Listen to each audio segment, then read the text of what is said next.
Now, the special prosecutor sat with KSM earlier in the week. Don't disclose. And the special prosecutor says, gentlemen, thank you.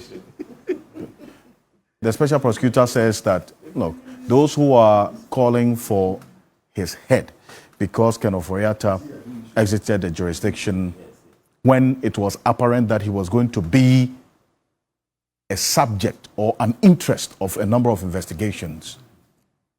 They have been unfair to him. And this is why. This is what he told KSM. Take a look. Always work together with Attorney General. Attorney General in turn should hold our hands. We are working for one republic, one Ghana. The main perpetrator from our standpoint, the main perpetrator had no intention of returning back to the country. Of course, he had left the country earlier in the year during the transition. Now we should place this in proper context because we've attracted some flag that why did we allow him to go? Mr. He left before 7 January. Between 1st, I know the exact date, but I'm not going to mention it. All I'm saying is between 1st and 6th January, he had left. Who was in power during those few days? And we don't control the airports. We don't control the exit. The OSP doesn't control the exit points. But we are taking flag day in and day out. Why did we allow him? Let me put it this way. His cousin was president. Let's face facts. Yeah. Before John Dramani Mahama was sworn in on 7 January, Nana Akufo Addo was the president. Yeah. That was his cousin. He had kept him in the office for more than 7 years. I'm saying when he left, the president was Nana Akufo Addo. Okay. At the time he left, we were not getting the cooperation at the time from other security agencies. You weren't getting cooperation? No, we're not.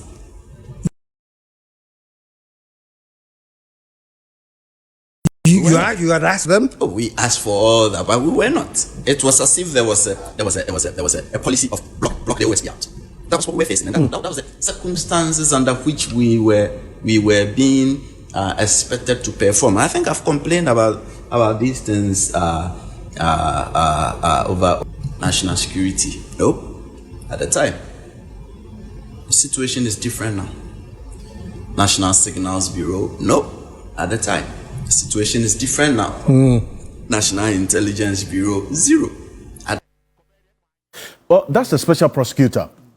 Lawyer Martin Kpebu is one of a number of people who say that he should be held responsible. I mean, the special prosecutor should be held responsible for the exit of Ken Ofori Atta when we all knew, in his view, that then again, it was going to be a subject of investigation. Kofi Bentel has held a position that this process of getting Ken Ofori Atta to answer questions can start in absentia. The OSP thinks otherwise. Now, Martin Kpebu, you listen to the OSP. He says, one, they don't control the airways. Secondly, when Ken Ofori Atta was leaving this country, his cousin, the president, obviously was still in power between January 1 and January 6. So why do you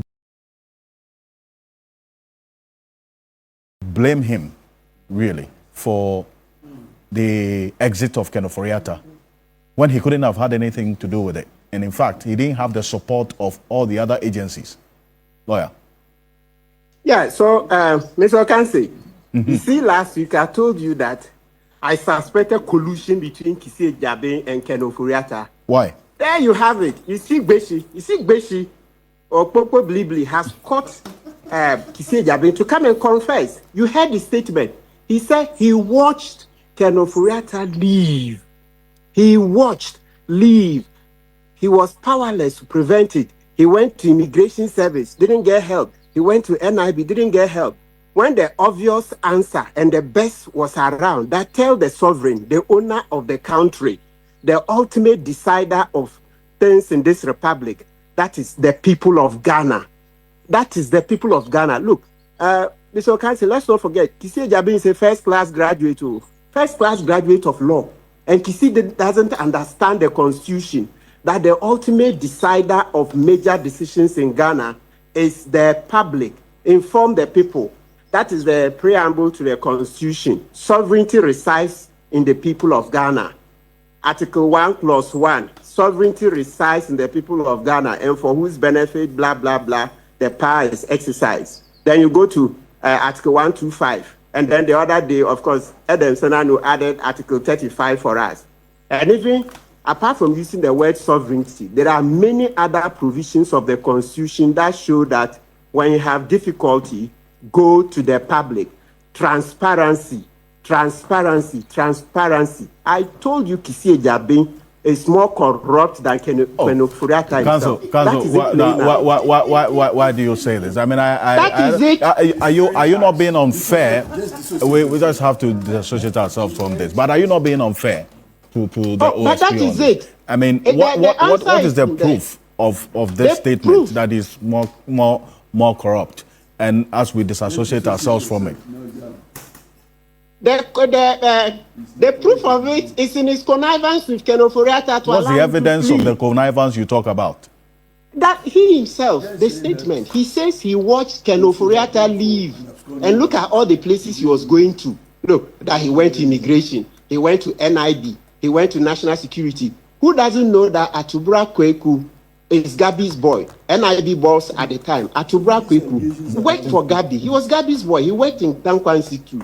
If you go to national security, the national security head at the time, Edward Asumani, also worked for Gabby. He said Gabby boy. He worked for Dankwa Institute. So, and then Dan Parry and Faustina and Dokufi, we've already dealt with them. You know how, even on common Akunta mining, they didn't act. So that was the evidence. I told you, look, Mr. Okanse, there is more to come. When you do investigations in the OSP office, the corruption cases we are hearing, it will blow your mind. But I'll wait one by one. When we present the petition for the removal of Kisi Agyapong, you will see the corruption cases that will come up against him. It's no joke. Look, even the this petition, SML matter. You're going to present a petition. Matter. You're going to present a petition for the removal of the special prosecutor Kisi Agyapong? Absolutely. The corruption is stinking. Kisi Agyapong. Oh my God. No, but listen. I mean, that's why I said that as you're able to prove it beyond reasonable doubt, on this platform, we cannot obviously associate with that. That's what I'm saying. Yes. That yes, and I'm also telling you that you have to. You say you're going to put a petition, right? Yes, yes, because it's staggering. This SML matter. Look, this matter was with the head of investigations, Emmanuel Basintale, and his team. Kisi Agyapong took it away from them to go and give some less qualified people. I'm telling you, this SML matter, go check in the special prosecutor office. It was with Emmanuel Basintale. Emmanuel Basintale was a police, at least DSP, and he was Kisi's former client. So the matter is in public there. But he was in charge of it with his team, okay, for over a year. And Kisi took it and went to give another officer who used to work at GRA. You don't know this officer will be conflicted. This officer has a fight to pick with GRA, etc. So we're seeing matters of conflict of interest. That's the point I'm making. Look, be careful. Be careful. There are a lot of other issues we could raise, but perhaps because of time, you know, listen, I may have to jump onto a bus now. Yeah. Yes. So I'm telling you that there are a lot of corruption cases that are brewing in the OSP itself. The Office of Special Prosecutor has become a crime scene, okay? And I'm telling this to you on authority. Let's go conduct a poll in the OSP office today. You will see the myriad of allegations against Kisi. Look, ask yourself.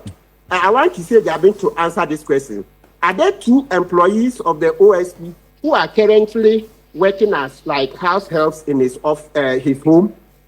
In his home, are there 2 members of staff who are currently working as house helps? Meanwhile, they are on the OSP payroll. Okay, Kisi Agyapong should tell the people of Ghana who is Kwabena Agyarko, popularly called Baron. Who is Kwabena Agyarko, popularly called Santa Baron? So you're going to put all of this in a petition. You see, you're going to present a petition with all of this in there. But then again, if you listen to him, he says at the time, all the other agencies that were supposed to to support him, left him essentially, and he was on his own. So what happened to the court? And Good. had to put. That's why I told. The court also. That's why I told you that. So what happened to the people of Ghana? So Did you he wanted him to inform come us? and address a press conference and tell Absolutely. tell us that this is what he's trying to do and he's facing these challenges. He's not getting the support of the other agencies. Absolutely. That is what the Constitution requires, because sovereignty resides in the people of Ghana. The preamble, Article 1, Article 35, Article 125, etc. And let's look at one practical example. When Akufo Addo was interfering in the work of the OSP, and Mahamadu blew his whistle. Till date, you see how Akufo Addo has lost this, what do you call it, reputation forever. Akufo Addo will go to his grave as the most disgraceful president. Lawyer Kpebu. Lawyer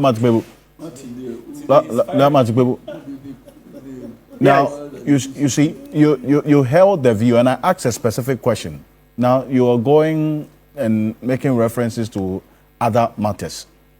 What I asked was, what would have been the effect of the press conference if the special prosecutor comes to tell us that this is what I'm doing, I'm not getting the support of the other institutions? What would have happened afterwards? So number one, so that what I meant by referring to Akufo Addo is public opinion. So immediately, people were going to get upset on the various radio stations, the internet, the social media, the Gen Z. The public opinion would have gone high. And you know, every government derives its legitimacy from public opinion. So once the public opinion, like we are doing now, you know, as we are doing this TV program, we are shaping public opinion, etc. So with this, it was going to push the authorities to cooperate. Because can you imagine if Atubra Kweku heard that the people of Ghana have heard that he's the one not cooperating, then quickly Atubra will know that, hey, people will soon say, because he used to work for Gabby, that's why, and Gabby is Gabby is related to Ofori Atta, and Gabby is Akufo Addo's brother, that's why he's doing so. Then Edward Asumani, National Security Boss, the same argument would have come up. IGP, Faustina and Kofi, then immigration boards at the time, Kwame Esuatichi, the same thing that, Esuatichi, you had issues with immigration, etc., but it was Gabby who put you there. So, but this is public opinion. How much of currency would that have in the scheme of things? Oh, public opinion is everything in this particular context. I'm telling you. And you know, at that time, ORA was also working. We had Kofi Boakye on ORA and other security backups. You think if this thing had come up, we would have left Ofori Atta to travel? I'm telling you that Kisi connived with Ofori Atta to leave. That is the collusion. Until that is proven, would you say and that is the proof? The proof that what? Because he exited. I saw him leave. That I watched him leave. And before watching him leave, he says he went to National Security, he went to NIB, he went to police, etc. He was going to all the wrong places because these people were not independent. He was going to all the wrong places. I'm telling you, he was going to all the wrong places. Before then, didn't he know that there will be press conferences? Didn't Kennedy Agyapong know that he could do press conferences? Didn't he do Ankwanuma press conference where he came and sang to the people, but he gave very woolly, very vague words? Didn't he know Ankwanuma? He couldn't come back to do Ankwanuma part 2, like we did Kumipreku part 2. You know Kumipreku demonstration in the 90s. But in 2022, didn't I lead Ghanaians to do Kumipreku Reloaded, Kumipreku part 2? So that is why, and I'm telling you that Kisi is supposed to be very intelligent. He's a first-class graduate, University of Ghana, first class. And Kisi doesn't know that he should inform the people of Ghana. Mr. Okanse, yes, I know you are playing devil's advocate. So let me repeat. Kisi says he went to NIB, didn't get help. He went to National Security, didn't get help. He went to immigration, didn't get help. But the obvious and glaring answer, tell the people of Ghana so that public opinion will shape this matter. He kept mute. That is the connivance. That is the collusion. That is aiding and abetting crime. Let me hear from obstruction of justice. I see. And that is corruption. That is corruption. Stay. Stay. Because Adam said, I know this position that Lawyer Kpebu takes about the narrative of the special prosecutor in this Ken Ofori Atta issue is that to the extent that he admits that, yes, he saw him leave, but because he couldn't get the assistance of the other agencies, he was powerless. And the powers that be were against him in that process. To the extent that the special prosecutor failed to come to the people, the Ghanaian people, as he's done in a number of the press conferences, that he comes to update us on investigations to Ken Ofori Atta's case. He never mentioned this particular issue until this interview with KSM last week, when he had instances of press conferences prior to last week. This was never put out until just last week. Why is that? Well, thank you, Alfred.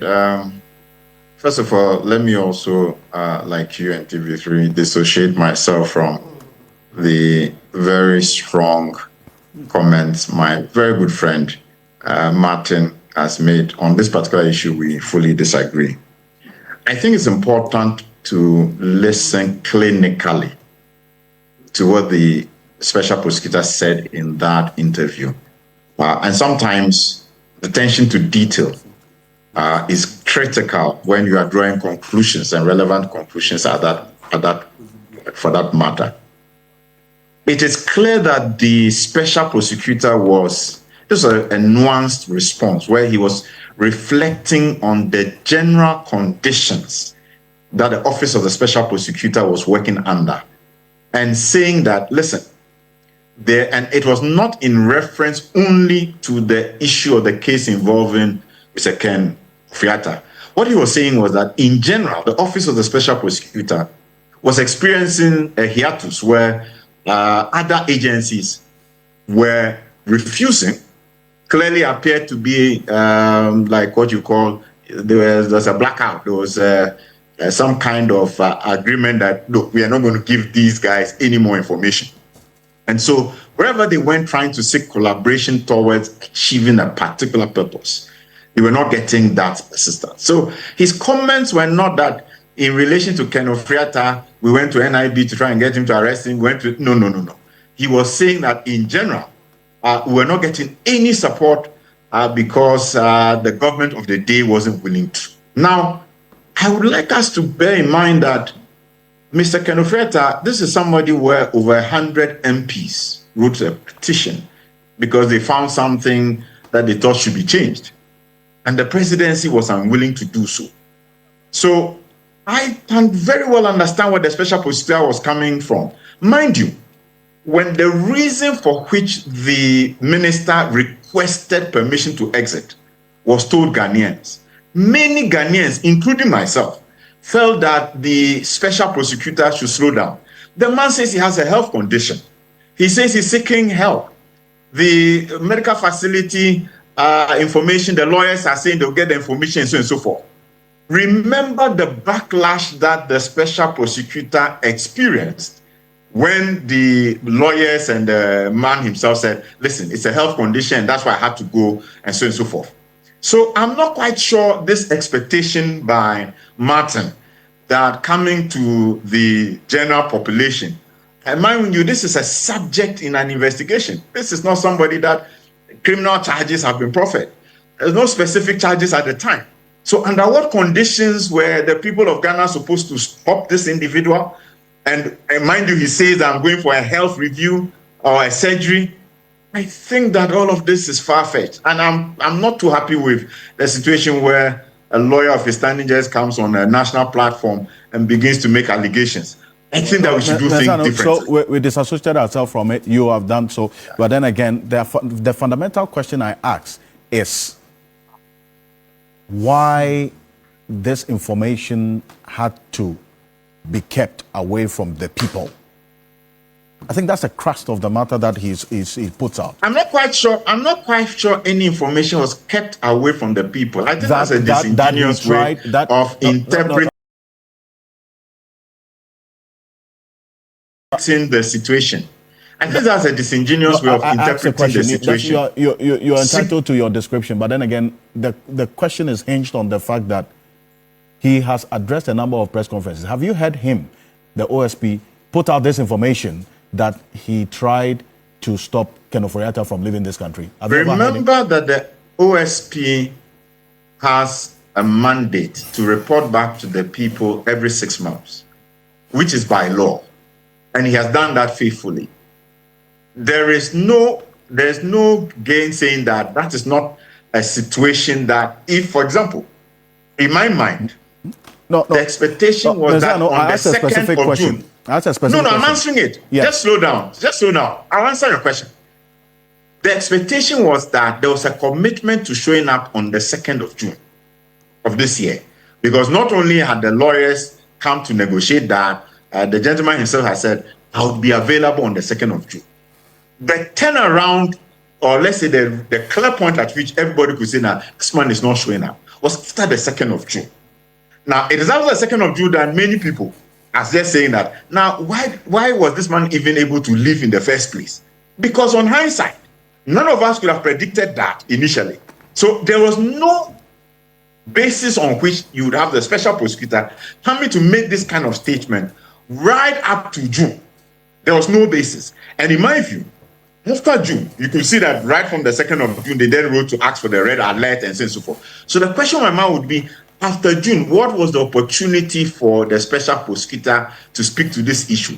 And is coming to speak to this in October far-fetched? And I think that would be stretching it if we are trying to suggest that from January he should have spoken to it. Because we would have contended with him. The lawyer says he will come. He himself says he will come. Well, on what basis? What basis was he going to come and say the man is not going to come back? Well, don't see how that would have materialized. You see, there's an element of the public updates and disclosures that you referenced that he says every 6 months. But even within the 6-month period, he had addressed a number of press conferences.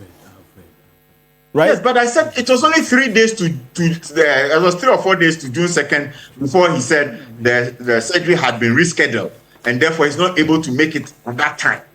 So what are we talking about? The chronology is important in drawing the conclusions.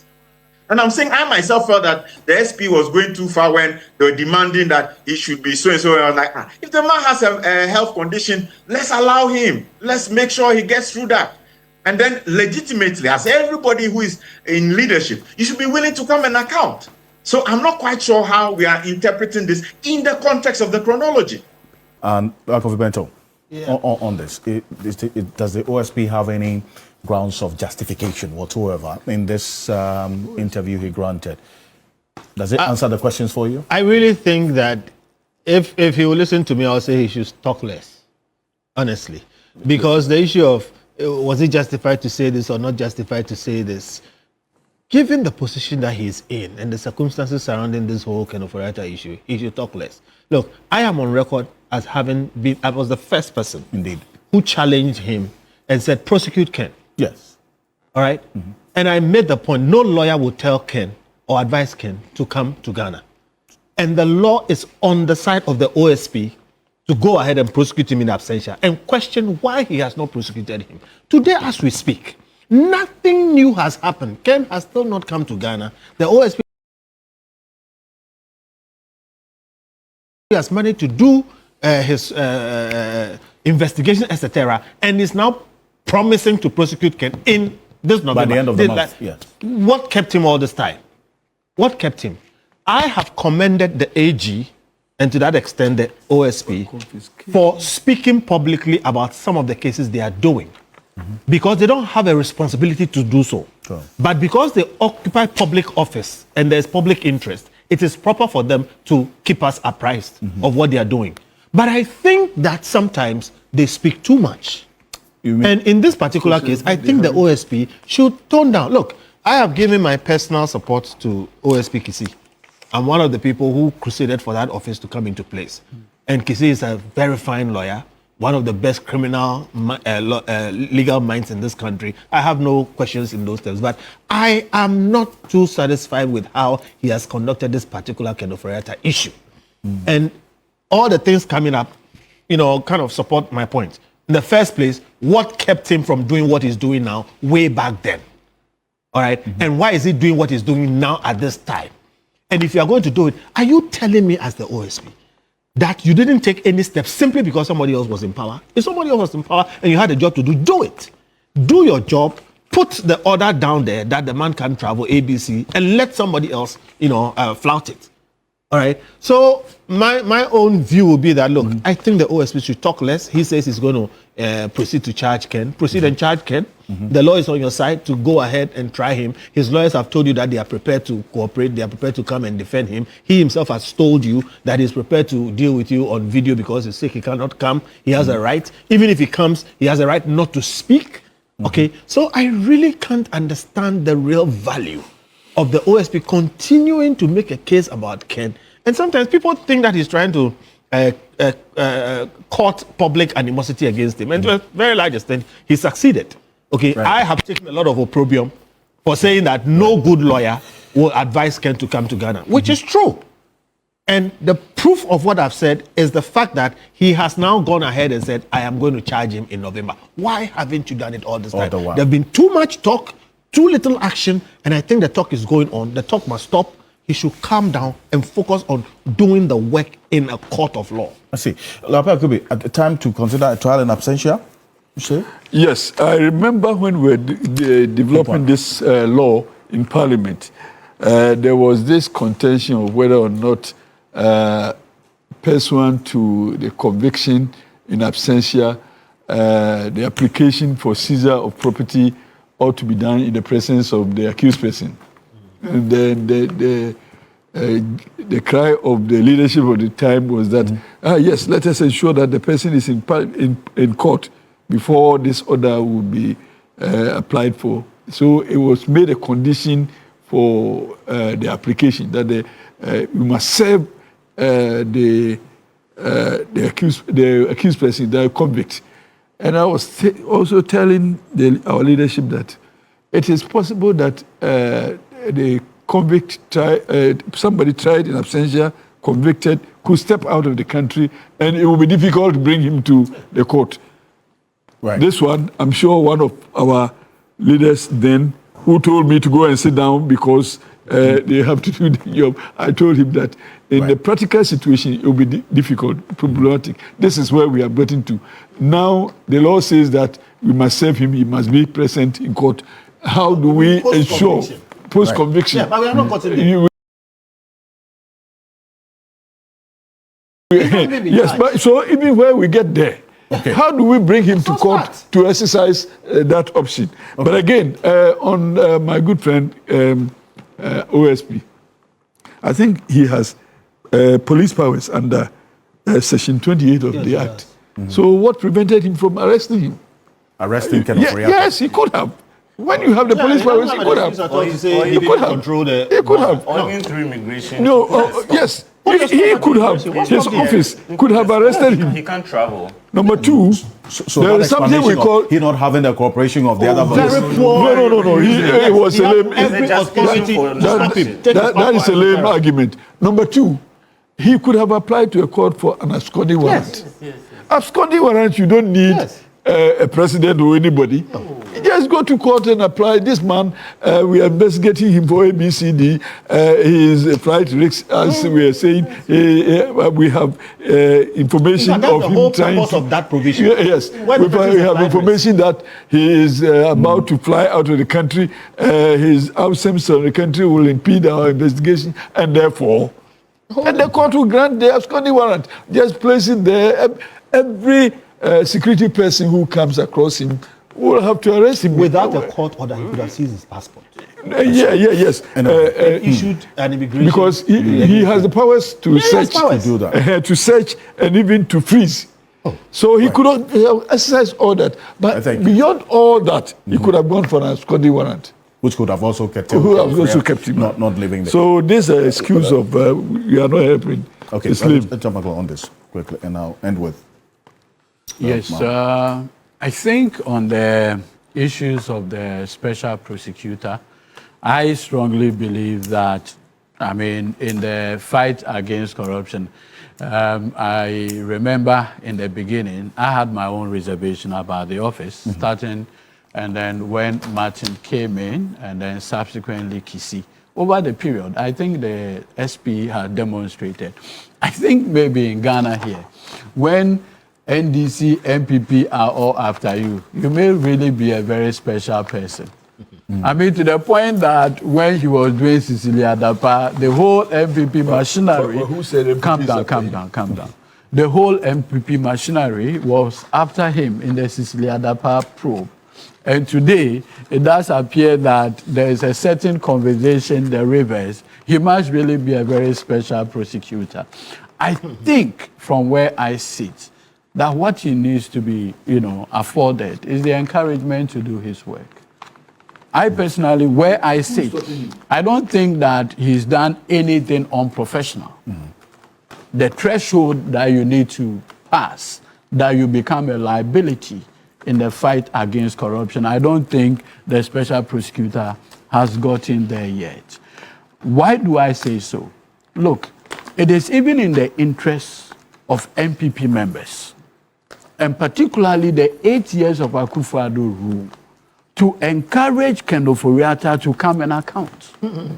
Encourage? Yes, to come and account. Why do I say so? No, senior, please. I don't have so much. Okay, please. See, I remember when President Akufo became president and appointed Nana Dankwa Akufo Addo as the Attorney General, among the first cases that he, Nana Addo, as Attorney General, took to court was the quality grain.